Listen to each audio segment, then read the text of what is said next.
Hey everybody, this is Nathan from Nathan Reads the Bible. I just got back from being out and about shopping, watching these prices just keep going up every time I go out to the store. And it's getting to a point where it feels like they're trying to break the common person. But you know what? I found this verse the other day and I feel like I want to have it on my page so I can look it up and read it or listen to it whenever I feel like it. And it's just these verses. So this is in Matthew chapter 6. All right. Matthew chapter 6, verses 19, and then into Matthew chapter 7, verses 1 through 22. And here goes. All right, treasures in heaven. Do not store up for yourselves treasures on earth, where moth and rust destroy, and where thieves break in and steal. But store up for yourselves treasures in heaven, where moth and rust do not destroy, and where thieves do not break in and steal. For where your treasure is, there your heart will be also. The eye is the lamp of the body. If your eyes are good, your whole body will be full of light. But if your eyes are bad, your whole body will be full of darkness. If then the light within you is darkness, how great is that darkness? No one can serve two masters. Either he will hate the one and love the other, or he will be devoted to one and despise the other. You cannot serve both God and money. This is the verse that is very important right here. Verse 25. Do not worry. Therefore I tell you, do not worry about your life, what you will eat or drink, or about your body, what you will wear. Is not life more important than food, and the body more important than clothes?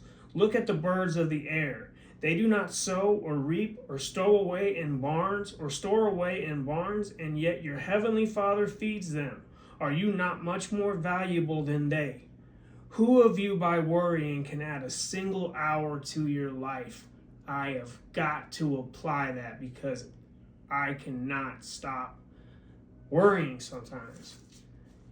And why do you worry about clothes? See how the lilies of the field grow? They do not labor or spin. Yet I tell you that not even Solomon in all his splendor was dressed like one of these. If that is how God clothes the grass of the field, which is here today and tomorrow was thrown into the fire, will he not much more clothe you, O you of little faith? So do not worry, saying, what shall we eat, or what shall we drink, or what shall we wear? For the pagans run after all these things, and your heavenly Father knows that you need them. But seek first his kingdom and his righteousness, and all these things will be given to you as well.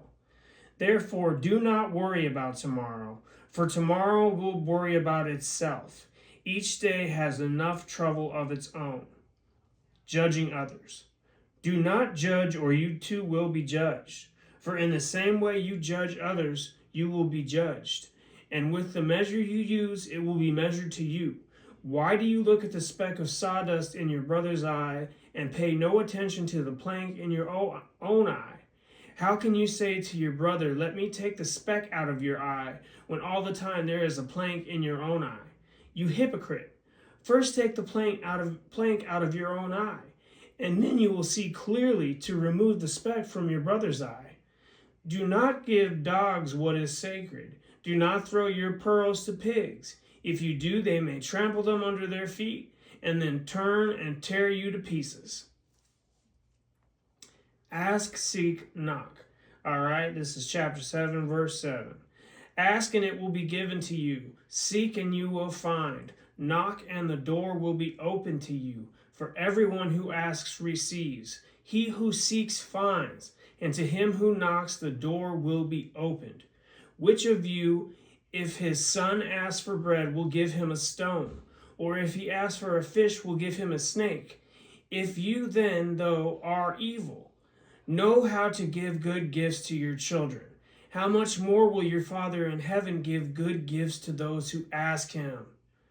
So in everything, do to others what you would have them do to you, for this sums up the law and the prophets. The narrow and wide gates. Enter through the narrow gate, for wide is the gate and broad is the road that leads to destruction, and many enter through it. But small is the gate and narrow the road that leads to life, and only few find it. All right, here we go. This is the end of what I'm going to read. A tree and its fruit. Watch out for false prophets. They come to you in sheep's clothing, but inwardly they are ferocious wolves. By their fruit you will recognize them. Do people pick grapes from thorn bushes or figs from thistles? Likewise, every good tree bears good fruit, but a bad tree bears bad fruit. A good tree cannot bear bad fruit, and a bad tree cannot bear good fruit. Every tree that does not bear good fruit is cut down and thrown into the fire. Thus by their fruit you will recognize them. Not everyone who says to me, Lord, Lord, will enter the kingdom of heaven, but only one who does the will of my Father who is in heaven. Many will say to me on that day, Lord, Lord, did we not prophesy in your name, and in your name drive out demons and perform many miracles? Then I will tell them plainly, I never knew you. Away from me, you evildoers. All right. Please keep those verses in your heart, in your mind. Remember, that is Matthew chapter 7. Oh, don't worry, I got it memorized. Matthew chapter 6, verses...